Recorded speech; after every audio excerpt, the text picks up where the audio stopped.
La mañana del 22 de agosto, la ciudad de Lima amanecía entre rumores que el silencio del frío escondía. 11 años de largo gobierno habían transcurrido desde el golpe de estado de Augusto B. Leguía, el gobierno más largo de la historia republicana del Perú, que había resistido y controlado todo, y que para muchos sería eterno, dentro de la relativa eternidad que es la vida de un hombre.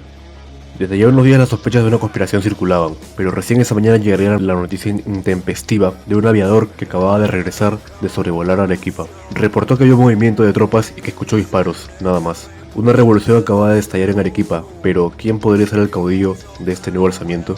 El secreto estaba muy custodiado, pero ya algunos empezaban a teorizar que, quizá, cierto conocido teniente coronel era el hombre detrás de la revolución. Su nombre es Luis Miguel Sánchez Cerro, y esta es historia.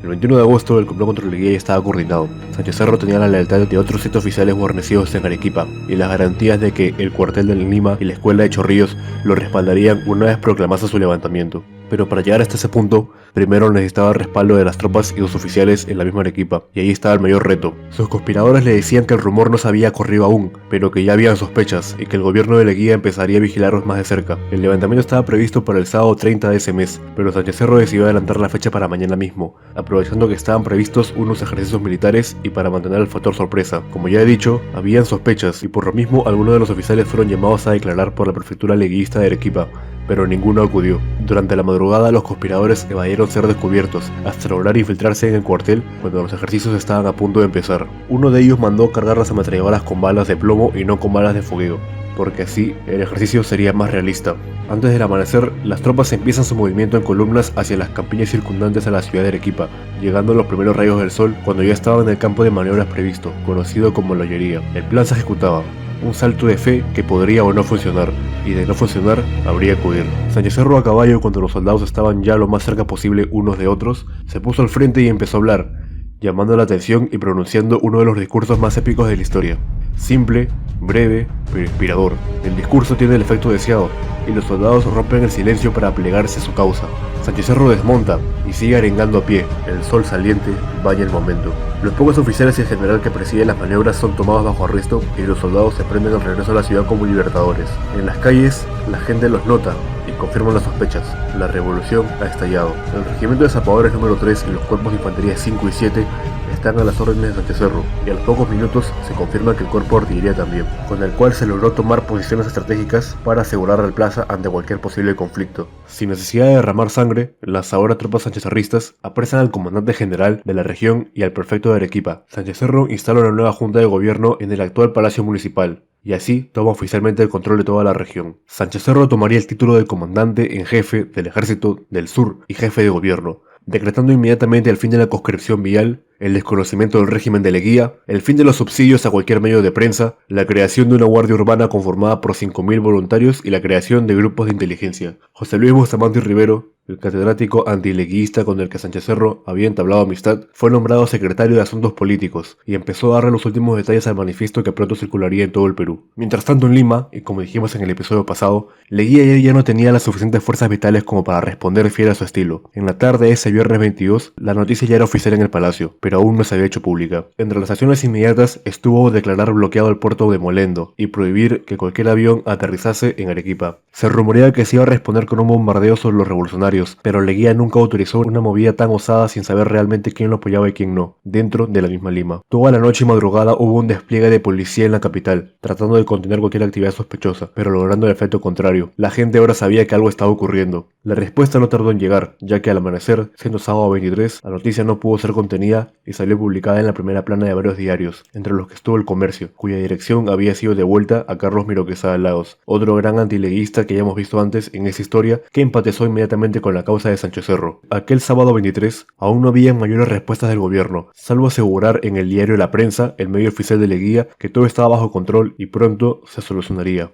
A las 11 de la mañana circulaban rumores más peligrosos, como que las guarniciones de Puno y Cusco se habían unido a la revolución. A su vez, se sabía ya el nombre del caudillo, Sánchez Cerro. A las 3 de la tarde saldría la primera manifestación en el centro a favor de la revolución, tomando por sorpresa a la policía que tardaría en disolverla. La sociedad empezaba a convulsionarse ese domingo, mientras que Leguía estaba, como de costumbre en los domingos, en el hipódromo. Se dice que se le veía tanto la carrera, como si fuese un domingo normal de 1921, como si nada malo estuviese pasando. A su regreso a Palacio, decidió tomar más acción. Nombró a un nuevo gabinete ejecutivo con el propósito de lidiar explícitamente contra el nuevo enemigo, y así se hizo. Dejando todo en orden, Leguía fue a recostarse, pero a las pocas horas un edecán iría a llamarlo con urgencia. Hubo silencio hasta que uno de los caballeros habló por todos. No queremos un nuevo gabinete, señor presidente. Todos estamos de acuerdo en que la mejor manera de afrontar esta situación será una junta de gobierno provisional, y eso incluye su renuncia. Y así se hizo. De fondo se escuchaban ya cerca las vivas a Sánchez Cerro, algunos disparos al área de la policía tratando de contener a los manifestantes. En fin, el sonido del cambio. El jefe de este gobierno provisional sería otro personaje que ya hemos visto antes, Manuel María Ponce Proset, general que irónicamente a inicios de año había persuadido a Leguía para que aceptase el ascenso de Sánchez Cerro a teniente coronel. A las 5:15 de la madrugada del domingo 24 de agosto, Leguía saldría del palacio para nunca más regresar, terminando oficialmente el largo periodo del oncenio. Se sabe que abordó el vehículo primero, y que vestía de negro con un sombrero de hongo y una bufanda, y que no hablaba casi con nadie. Con dos oficiales fieles a él y su hijo, Juan Leguía Swain, se marchó rumbo al puerto para exiliarse antes que el inevitable nuevo gobierno de Sánchez Cerro buscase las represalias de las que él sabía que sería objeto. No se lamentaba, puesto que desde la catástrofe de la caída de la bolsa de Wall Street había aceptado que sus sueños de un país avanzado, moderno y a la vanguardia jamás serían realidad, o mejor dicho, que él no sería el hombre que los hiciese realidad. Después de todo, no era el elegido. De vuelta en Arequipa, la revolución estaba lista para cumplir sus últimos objetivos al tomar el poder en Lima. La decisión estaba tomada y el caudillo volaría hacia Lima escoltado por su piloto de confianza, el mismísimo Elmer Fawcett. Ya circulaba desde ese día en toda la ciudad de Arequipa y cada vez en más ciudades cercanas el manifiesto escrito por el doctor Bustamante Rivero, que declaraba el espíritu de la revolución. El pronunciamiento que acaba de efectuarse en Arequipa no es la obra de un partido, ni la hazaña de un grupo, ni la audacia de un caudillo. Es la expresión genuina de un anhelo nacional, fervoroso y unánime, largo tiempo reprimido por la tiranía, pero convertido hoy al fin en realidad. Hace más de 11 años que sufre el Perú los crecientes desmanes de un régimen corruptor y tiránico, en el que se aunan la miseria moral y la protervia política. Dentro y fuera del país deja las huellas de sus atropellos y de sus villanías. Desde el punto de vista administrativo, se esmera en desvincular las regiones con desatinadas medidas de exacerbante centralismo, en daño de la unidad de la República. En el orden económico, ha destrozado nuestras finanzas y elevado nuestra deuda externa de 80 a 600 millones de soles, poniéndonos a merced de prestamistas extranjeros, hipotecando así nuestra independencia económica, con inminente peligro de la soberanía nacional. En cuanto al orden individual, restringe los derechos ciudadanos, niega la libertad e intenta engañar a la opinión pública. No era posible tolerar por más tiempo la vergüenza de esta situación, pero la hora de la dignidad nacional y del duro ajuste de cuentas ha llegado, por fin. Vamos a moralizar primero y a normalizar después la vida institucional y económica del Estado. Para ello, hacemos hoy un supremo llamamiento a todos los hombres honrados del Perú, para derrocar a la tiranía más cínica que registrará nuestra historia y hacernos dignos hijos de una nación libre.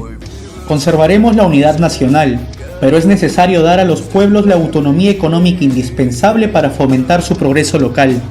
Devolveremos al pueblo y a la prensa honesta sus libertades y sus prerrogativas, al Parlamento su majestad y al Poder Judicial su excelsitud. Rendiremos y dignificaremos a nuestros hermanos indígenas, hijos de un país económicamente modesto como somos. No seguiremos hipotecando nuestras riquezas con el idiotesco afán de alardear falsos progresos. Ciudadanos honrados del Perú, ¿no es este el 100º anuncio de la regeneración nacional, como acostumbraron a hacerlo los caudillos que vituperan nuestra historia? Este movimiento significa la salvación de la nacionalidad, y para conseguirlo, conjuramos ahora a todos los hombres del país que amen la libertad y la honradez. Solo insinuamos ahora la enorme labor por realizar, instituyendo los firmes cimientos de la gran obra que otros patriotas deberán continuar. El gobierno provisorio que hoy se inicia en el sur de la República se propone preparar el advenimiento del gobierno definitivo que, al amparo de la Constitución, nos haga ciudadanos de una patria grande y libre.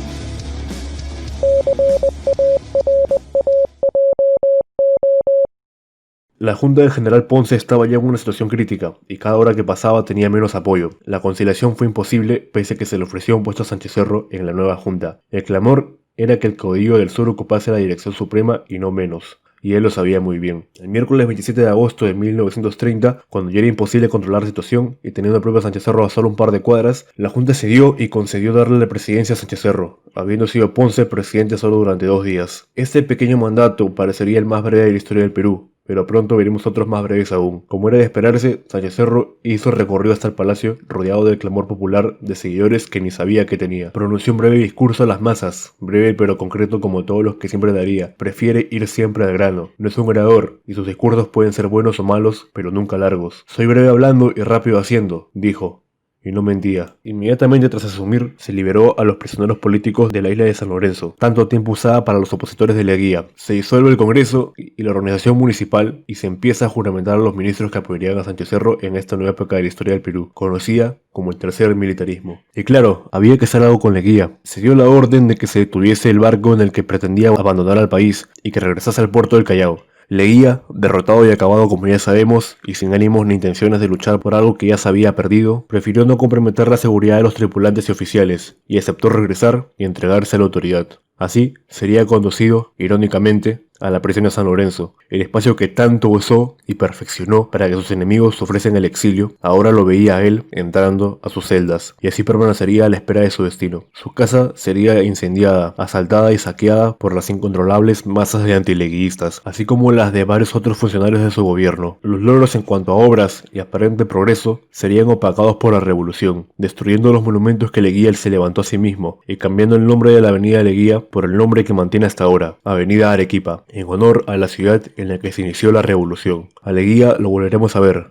pero más adelante. De entre todas las figuras de confianza que entrarían en esta nueva junta como ministros, estaría el relativamente recién llegado mayor Gustavo Jiménez, que se había vuelto a ganar la confianza de varios de los oficiales que antes la habían perseguido, y fue propuesto y aceptado por Sánchez Cerro. Tal fue su inesperada aparición que se dice que no tuvo un uniforme para jurar su nuevo puesto, pero Sánchez Cerro le inspiró confianza, de momento. Al general Manuel María Ponce se le permitió permanecer en un puesto de gobierno tras jurarle lealtad a Sánchez Cerro, lo mismo que otros miembros de la extinta Junta de Ponce que permanecieron en cargos de gobierno. Así como el Zorro Jiménez había regresado con buen olfato para sumarse a los nuevos tiempos, otros serían los que también aprovecharían el nuevo gobierno de Sánchez Cerro para regresar al país. Uno de ellos fue David Samanes Ocampo, exiliado en Bolivia, que empezó su larga marcha confiando en que aún le quedaba una última aventura por vivir. Otro fue José de la Riva Agüero, que había estudiado los nuevos fascismos de Europa y había dejado su antiguo centrismo de los años del Partido Futurista de lado y estaba dispuesto a regresar para volver a participar en la política. Otro que estuvo a punto de regresar fue Óscar Benavides, que seguía en Europa, pero Sánchez Cerro se comunicó con él para que no se molestase en hacer el largo viaje y lo nombró embajador extraordinario y ministro plenipotenciario en España, cargo que aceptó de gusto, deseándole lo mejor a su amigo. Ahí se quedaría por un tiempo, pero sabemos que no es un hombre que se contente fácilmente. El amigo de la infancia de Sánchez Cerro, Luis Antonio Eguiguren, también se sumiría a la política, asumiendo como alcalde de Lima el 1 de septiembre de ese año, teniendo que corregir muchísimas de las carencias que había dejado la administración leguista, recurriendo a colectas públicas y demás medidas. En esos primeros días de septiembre, Sánchez Cerro estaría en el punto más alto de su poder, ya que nuevos enemigos no tardarían en surgir. Conversaba una vez con el Zorro Jiménez, quien sabía que todas esas fuerzas políticas que habían estado reprimidas durante los 11 años de Leguía ahora tenían carta libre para regresar a la acción, y Sánchez Cerro también era consciente de ello. Si bien los partidos de antes como el Liberal, Constitucional y Civil ya eran cosa del pasado y no sobrevivieron al oncenio, otras fuerzas habían nacido en silencio y ya tenían seguidores en crecimiento. Así que mientras Sánchez Cerro se dedicaría a gobernar y estabilizar asuntos como reorganizar la administración pública, hacer funcionar el Tribunal de Sanción para funcionarios corruptos y levantar la destrozada economía, le delegaría a vigilar estos asuntos a Jiménez, y los primeros problemas no tardarían en llegar. Tal y como fue previsto, el APRA se fundaría a inicios de septiembre en el Perú como tal. Su líder, Aya de la Torre, aún seguía en el extranjero, pero desde el principio el gobierno ordenó mantenerlos vigilados de cerca. El día 7 de septiembre llegarían noticias alarmantes de la mina de Cerro de Pasco. Desde ya varios meses, los obreros habían recibido la propaganda comunista para reivindicar derechos que no tenían a cualquier costo, y estando en las minas concesionadas a empresas de Estados Unidos, antes protegidas por el derrocado de Leguía, este era el momento perfecto para ejercer presión. Entre las huelgas que escalaron en disturbios, un empleado norteamericano terminó disparando a un obrero, acrecentando más la tensión y los disturbios, hasta que tuvo que intervenir la guardia local y el ejército de la Broya, dejando 6 muertos y un herido. Pese a que la situación relativamente combate se controló, los reclamos siguieron y el gobierno, por iniciativa de Jiménez, convocó a una reunión el día 29 con representantes de la CGTP, fundada por el fallecido Mariátegui. Se expuso la intención de crear una Federación Nacional de Trabajadores Mineros y el establecimiento de otras garantías, pero no se llegó a demasiados acuerdos. Por su lado, la CGTP convocó otra reunión sin el gobierno en La Oroya el día 8 de noviembre, conocida como el Congreso de los Trabajadores Mineros. A esta reunión asistiría Eudosio Rabines, representando al Partido Comunista del Perú, ahora también conocido como la sección peruana de la Internacional Comunista, tras entregarle su soberanía al Kremlin. La reunión sería intervenida y los representantes apresados y conducidos a Lima para ser juzgados. Jiménez, analizando la situación, decidió seguir negociando y ordenó la liberación de todos los detenidos el 11 de noviembre. Los obreros y comunistas celebraron en Lima y regresaron a La Oroya levantando simpatías en el camino y tomando literalmente los medios de producción tras expulsar a los empresarios norteamericanos, logrando que las minas, sorpresivamente, siguieran produciendo con normalidad. Y así fue como la noticia se llevó a todo el mundo, como una prueba de que la revolución obrera estaba a la vuelta de la esquina en Perú.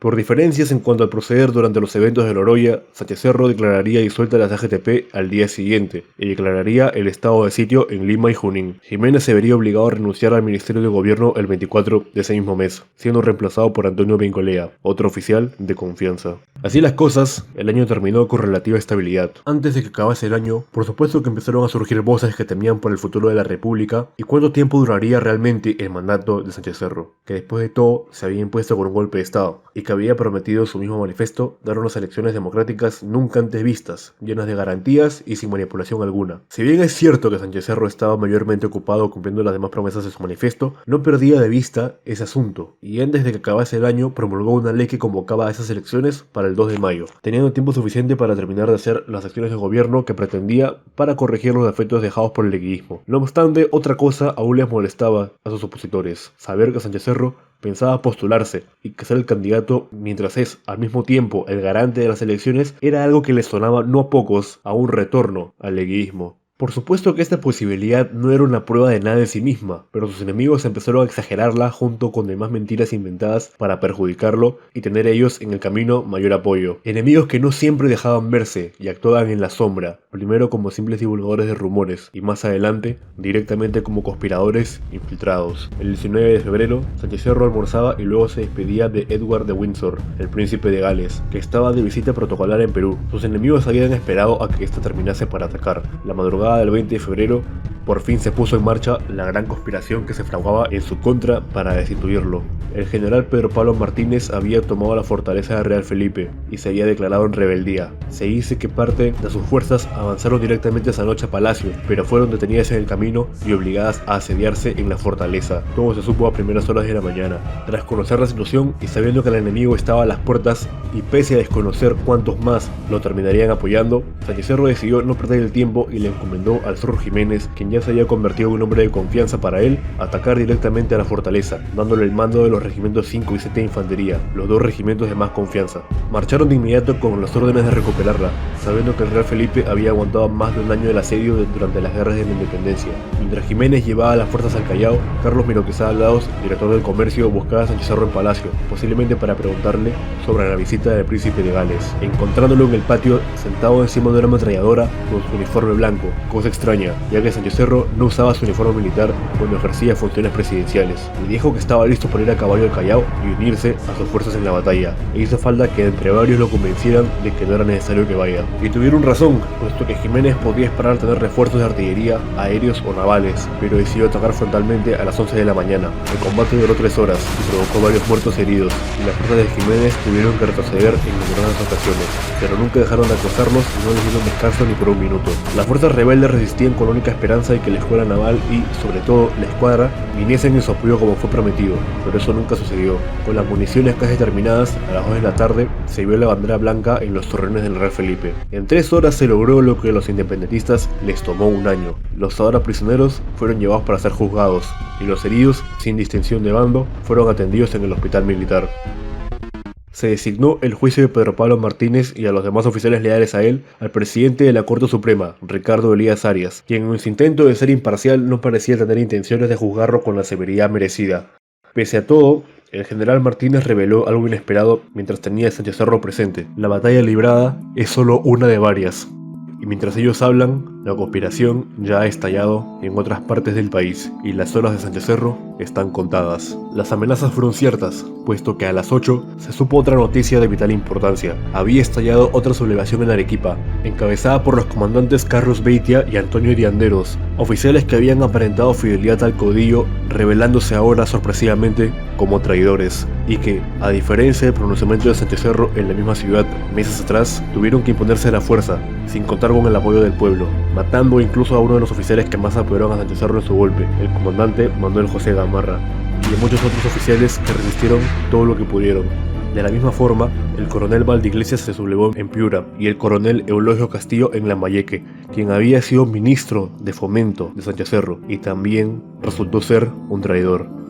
La aparente paz de los 6 meses del gobierno de Sánchez Cerro se había diluido como la arena entre los dedos y parecía que acababa de empezar una guerra civil, la más grande de la historia del Perú.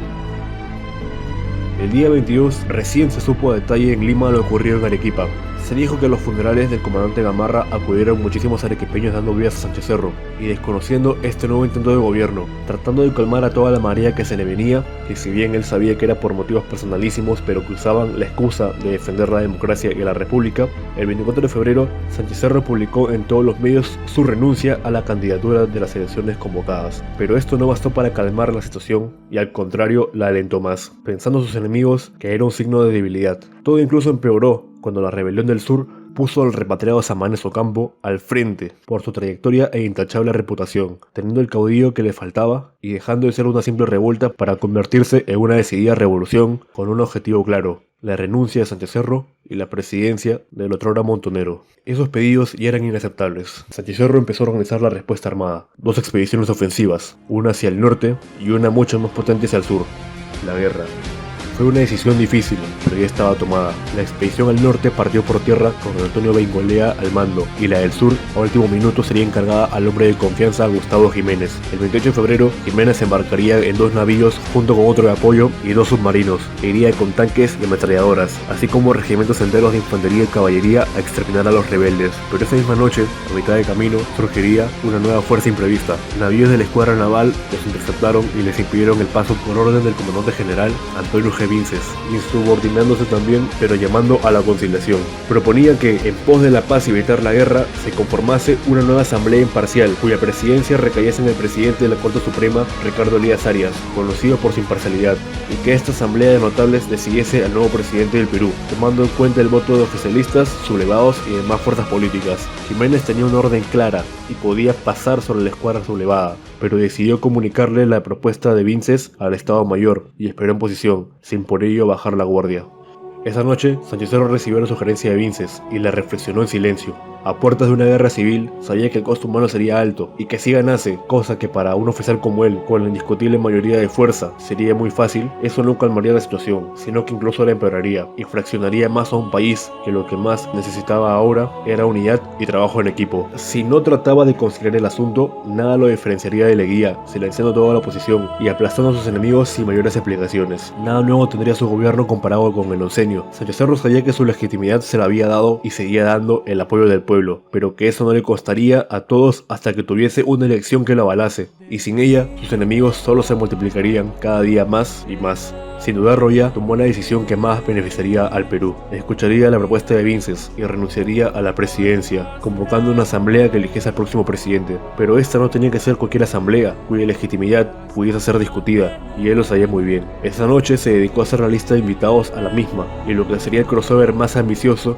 de poderes y partidos de la historia del Perú. Al día siguiente sería oficial la suspensión de todas las actividades militares de guerra, y se llamaría a esta asamblea, que empezaría al día siguiente, 1 de marzo, a las 3:30 de la tarde. Como lo decidió, citó a todos, literalmente todos los sectores de la población a que acudiesen, y así fue. El día de la reunión estaba el administrador apostólico de la Iglesia Católica del Perú, Monseñor Mariano Holguín, asesorado por José de la Riva Agüero, el presidente de la Corte Suprema, Ricardo Elías, el alcalde de Lima, Luis Antonio Quiguren, y el alcalde del Callao, los dirigentes del nuevo partido de la oposición, Acción Republicana, el portavoz del partido aprista, Manuel Cox, representantes del Partido Comunista, el Partido Liberal, Carlos Miro Quesada Laos como el director del comercio, y los otros directores de los principales medios, ciudadanos ilustres como el ex revolucionario Arturo Sores y Pedro de Osma, y un larguísimo, etcétera.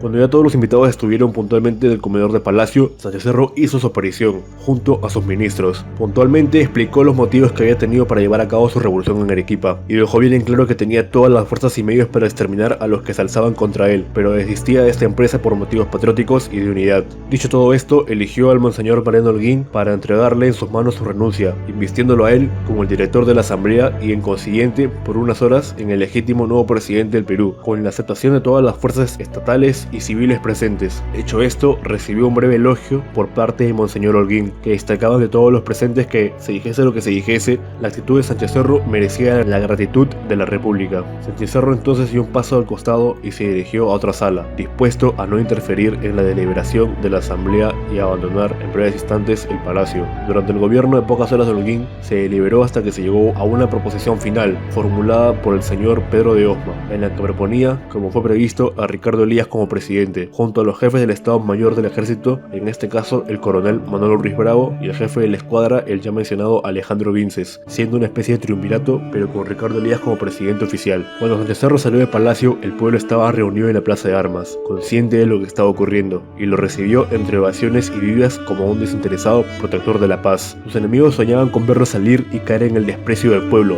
pero ocurrió todo lo contrario. Su renuncia se veía como un sacrificio, y su leyenda solo creció, pero para él, el camino presidencial y las andanzas políticas ya habían terminado, y solo quería un descanso. Tras 6 meses de gobierno en los que reorganizó el Estado, ayudó a los desempleados, alentó a que el pueblo recuperase su derecho a tener partidos políticos, retornó libertades y rompió cadenas, la presidencia de Sánchez Cerro llegó a su fin ese atardecer del 1 de marzo de 1930, y con ella también su historia más grande jamás contada. Rumbo al Hotel Bolívar recordó todo lo vivido y se conformó con vivir de ahora en adelante como un ciudadano común. Bueno, poco antes de que Sánchez Cerro abandonase Palacio, uno de los invitados a la asamblea menos populares había ido a buscarlo. Se presentó como Luis Alberto Flores y le preguntó a Sánchez Cerro si seguía en pie su idea de postular a la presidencia en las próximas elecciones. Sánchez Cerro lo dudaba, pero Luisa Flores trató de convencerlo, explicándole su idea de partido, ideología y campaña. Se llamaba Unión Revolucionaria, y le aseguraba que era una idea infalible y patriótica como ninguna. Al poco tiempo fue oficial. Sánchez Cerro había decidido postular, y su historia no iba a terminar hoy. Y si creían que este sería un final pacífico, con la asamblea de notables arreglando al país conversando, pues se equivocaron. La presidencia de Ricardo Elías iba a durar menos que las campañas de Julio Guzmán. Samuel Ocampo, enterado de que Sánchez Cerro había suspendido la ofensiva en su contra, tuvo vía libre y empezó la marcha con sus tropas hacia Lima. A su vez, el Zorro Jiménez, viendo el vacío de poder que quedaba y teniendo literalmente al ejército más poderoso del país a su mando, decidió regresar para arreglar las cosas él mismo, sabiendo que por fin su momento de mandar había llegado. Entonces, así nos queda el mapa: un gobierno débil, muchas fuerzas queriendo influirlo y 2 ejércitos en una carrera para ver quién llega antes a Lima. Está claro que esta historia aún está lejos de terminar.